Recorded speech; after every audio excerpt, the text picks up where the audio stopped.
Selamat pagi Bapak Ibu yang kekasih di dalam Tuhan Yesus Kristus.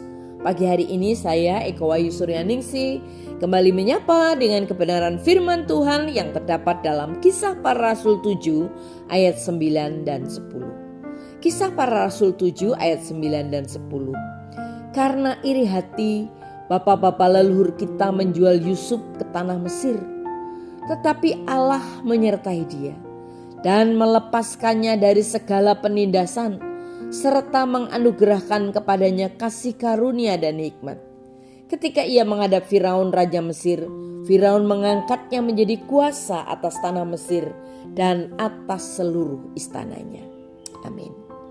Bapak Ibu yang kekasih di dalam Tuhan, kita tidak sendirian menghadapi masalah.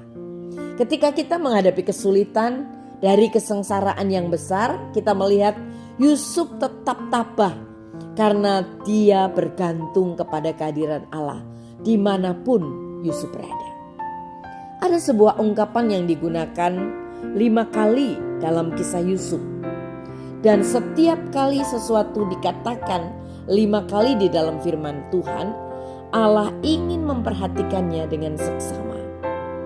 Mari kita perhatikan ungkapan apakah itu. Ungkapan ini adalah pernyataan Tuhan menyertai Yusuf. 5 kali hal itu diungkapkan. Dalam Kisah Para Rasul 7 ayat 9 sampai 10 dikatakan, anak-anak Yakub iri hati kepada saudara mereka Yusuf dan menjualnya menjadi budak di Mesir.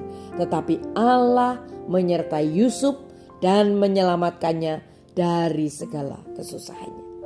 Yusuf tahu bahwa apapun kemunduran yang dialaminya, Allah menyertainya. Allah menyertai Yusuf ketika saudara-saudaranya melemparkannya ke dalam sumur.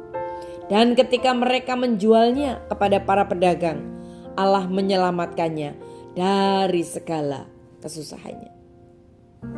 Bapak Ibu yang kekasih di dalam Tuhan, mari kita perhatikan ayat tersebut.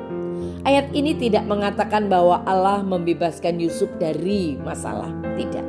Tetapi ayat ini mengatakan Allah menyelamatkannya dari segala kesusahannya. Artinya Yusuf sudah melewati kesusahan itu, tetapi Allah menyelamatkannya. Ketika kita merasakan kehadiran Allah, itu tidak berarti dia akan mencegah hal-hal buruk atau sulit, hal-hal yang sulit yang terjadi pada kita. Tetapi itu berarti dia akan membawa kita melewatinya. Jika Allah menyelamatkan Yusuf dari segala hal yang mengerikan yang terjadi padanya, maka Yusuf tidak akan sampai ke Mesir, di mana ia menjadi pemimpin yang kuat yang menyelamatkan bangsanya dari kelaparan. Ia tidak akan pernah bangkit kembali. Tetapi Tuhan tidak menyebabkan masalah itu, tetapi Tuhan dapat menggunakannya untuk tujuannya. Jadi apapun yang saudara dan saya hadapi hari ini, Tuhan bisa saja mengalihkan kita dari situ atau menjauhkan kita dari kondisi saat ini.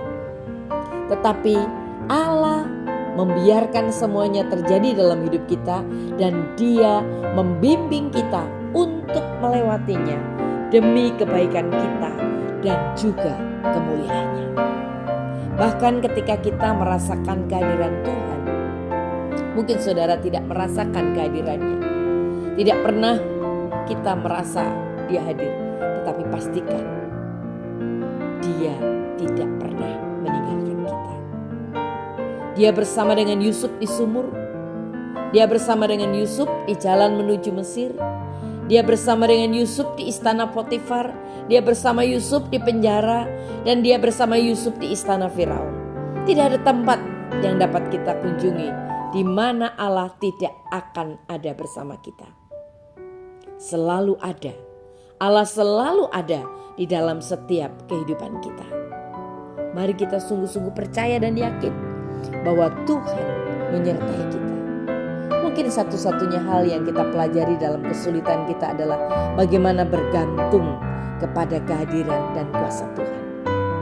Tetapi itu berarti iman yang lebih dalam dan lebih kuat yang akan menjadi salah satu kebangkitan terbesar untuk kita.